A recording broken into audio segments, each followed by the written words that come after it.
It's the day before the first game of the season for the Alexander Comets. The players are really excited. I can't wait for tomorrow to come. My head's gonna explode right now if tomorrow doesn't hurry up and get here. For 28 years, Alexander didn't have a football team. Now it does, thanks to new kids like Jay Morgan, number 34. Morgan's mom moved from Bakersfield, California to North Dakota last year. She came for a job at a truck stop in the Bakken oil field. Okay, so let's go from the 30 all the way down. Now we can at least see where we're at here. Football coach Kevin Clausen says about half of the kids on the team are here because of the oil field. But I feel like because of the oil boom, we now have a football team. You know, it has brought many families to this school, which increased the enrollment and, you know, gave the school the capability to actually do this. Before the oil boom took off in 2008, Alexander's single K-12 school only had 55 kids, and there were no varsity sports.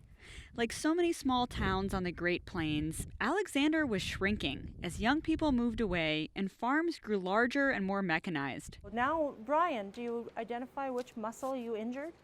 Superintendent Leslie Bieber remembers what that felt like. I don't want to say that it was bad. It wasn't. Because you still had that small community coming together and helping each other out. But it was sad to see a community die. The Bakken oil boom has changed all that. The town has grown by 60% since 2008. And now there are more than 200 kids in the school. And the kids are still coming, despite low oil prices and thousands of layoffs. There's finally enough students to bring back varsity sports, including football. Well, at least 6-man football. The school is still too small for 11-man. Still, Bieber says people in town could not be more excited.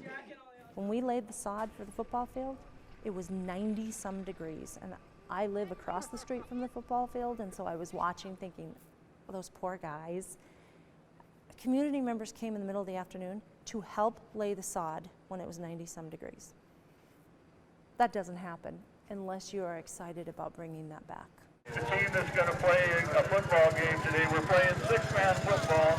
The Comets' first football game took place during Alexander's Old Settlers Days, the town's annual celebration of its farming and ranching heritage. After the parade, everyone, including the football team, wandered over to the massive barbecue pit. There, the men of Alexander were digging up meat that had been slow cooked overnight, the same way they'd done it for years and years. Working the meat cutting table is Jerry Hatter, the mayor of Alexander. He also works for a drilling company. Hatter has a pretty complicated relationship with the oil field, like many people I met here. On the one hand, he's grateful for all the new families moving into town. On the other hand, it's overwhelming. Everything grew so fast and there were so many people, and Western North Dakota never had a lot of people. And I think just the influx of all the people is what really did it for a lot of people. Alexander may have been slowly dying before the oil boom, but some people liked it that way. Hatter is one of them. I hate the fact that I can drive down places that there was never anything, and it's nothing but solid pumping units and roads and traffic, and it's changed the landscape, but it's given me a lot, so. The oil boom is really love-hate for people here in Alexander. So that's why the return of football is so important. It's something everyone can be excited about, no matter how they feel about the oil field. After the barbecue, it was time for the big game. Let's go, Comets! Let's go! The place was packed. People drove their pickups right onto the edge of the field. Both old and new Alexander were there. Locals like Mayor Jerry Hatter. People who lived here long before the boom got started. And newcomers, people drawn here for work.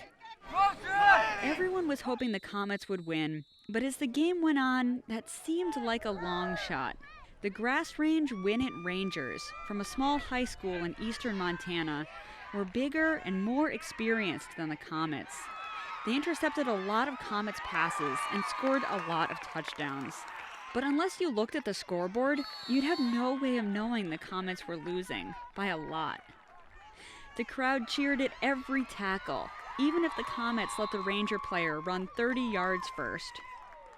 People were just happy to be there, visiting with their neighbors, hanging out with their friends. This is the sense of community that was missing those 28 years that Alexander didn't have football. And bringing it back is especially meaningful for people like Leanna Halverson-Dean.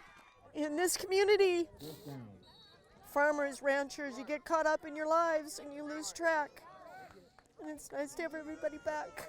Even if it wasn't the glorious victory they hoped for, just having football back is a win for Alexander.